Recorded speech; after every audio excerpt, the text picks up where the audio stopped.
moine. Quel beau jour nous avait conduits chez vous, ô moine. Un vent plein de parfums, un ciel plein de frissons, des bosquets colorés fourmillant de chansons et du soleil mordant qui dorait les avoines.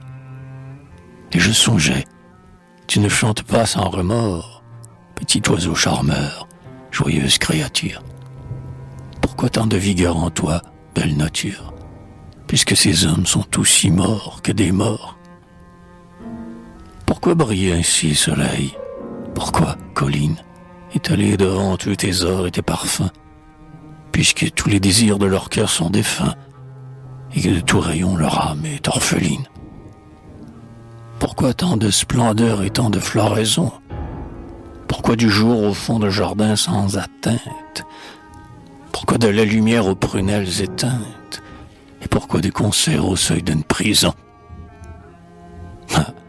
Qu'allais-je penser, moine? Qu'allais-je dire? Dieu me pardonne, ô saints, ces injustes affronts. Je ne connaissais pas le calme de vos fronts, et je n'avais pas vu naître votre sourire. J'ignorais que, coulant de vos lèvres de miel, les mots sont une source où jaillit la lumière. J'ignorais que lorsqu'on vous a vu en prière, moine, on ne peut plus jamais douter du ciel. Je connais maintenant le sublime mystère qui vous retient joyeux dans l'ombre des couvents. Je sais que les morts sont ceux que l'on croit vivants, comme les vivants sont les vrais morts à la terre. Et sous l'humble clocher où coule doucement vos jours silencieux, j'écoute sur les dalles résonner le brûlant et doux de vos sandales, ainsi que des bruits d'ailes au bord du firmament.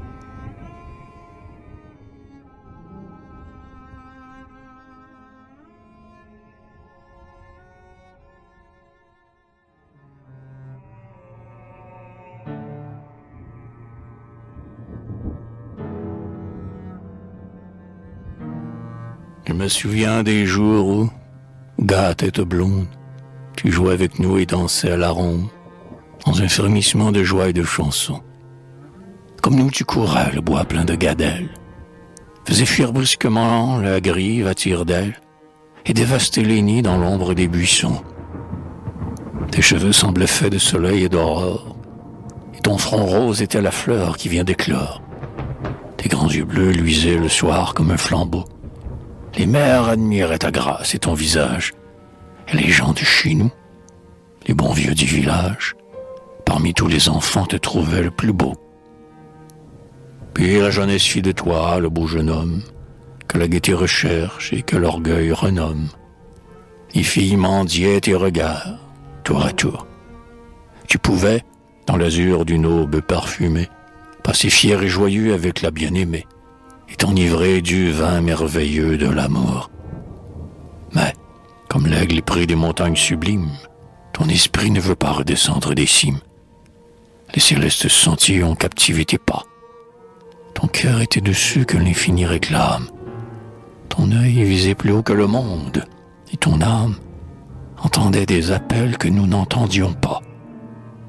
Dans l'étroite cellule où glisse ton quart d'heure, tu médites, fervent, ne songeant plus à l'heure où tu riais, joyeux enfant à la maison. De ton rêve divin, rien ne peut te distraire. Ta pensée élargit ses ailes de prière, et ton amour pour nous s'exhale en oraison.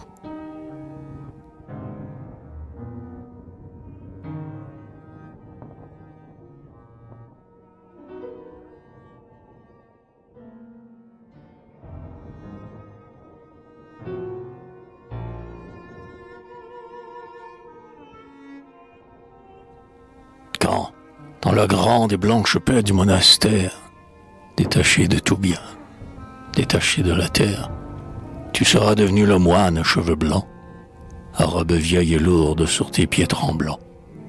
Un moine rabougri, tout courbé sous sa harde, ayant comme un amas de neige dans la barbe, penché comme un roseau que le vent a brisé, et qui, par un beau soir enfin, s'est apaisé.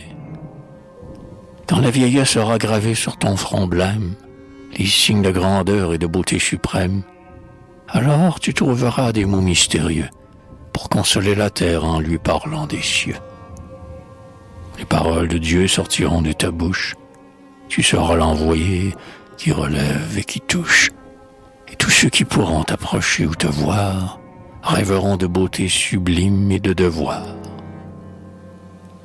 Les jeunes gens viendront de bien loin pour t'entendre, pour écouter ta voix majestueuse et tendre. Et toi, le vieux savant, le rêveur ingénu, à tous ces jeunes cœurs tournés vers l'inconnu, tu diras que les jours sont vains, que tout s'efface, que la paix de l'esprit met du ciel dans la face, que nul don d'ici-bas, nul plaisir, nul bienfait ne valent le bonheur du bien que l'on a fait. Tu diras que prier est grand, que l'âme humaine a besoin d'un flambeau qui la guide et l'amène, et que les hommes, là de tout leur plaisir vain, sont un troupeau cherchant les abreuvoirs divins. Tu diras qu'il a droit à l'amitié du monde, celui qui, dans l'élan de sa bonté féconde, pleurant sur les malheurs répandus ici-bas, ouvre à tous les maudits sa chaumière et ses bras, et qui, chassant partout le mal comme un vainqueur, apprécie la misère humaine sur son cœur. Tu leur diras qu'il a des cimes radieuses, qu'entrevoient les yeux purs et les âmes pieuses, et que Dieu qui créa l'être et l'essentiel fit l'oiseau pour l'espace et l'âme pour le ciel. Tu diras que les mots de tes lèvres profondes jailliront, ruisselant de toi comme des ondes, et les jeunes, émus de t'entendre, interdits, croiront que c'est un saint venu du paradis.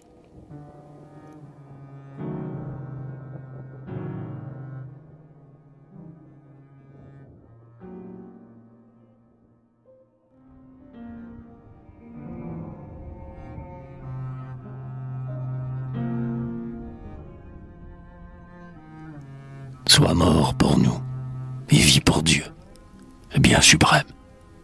Vers la sainte beauté tend tes bras désormais.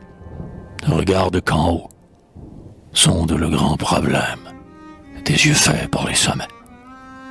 Va-t'en vers Dieu puisque ton clair regard devine la route qui conduit à la blanchité.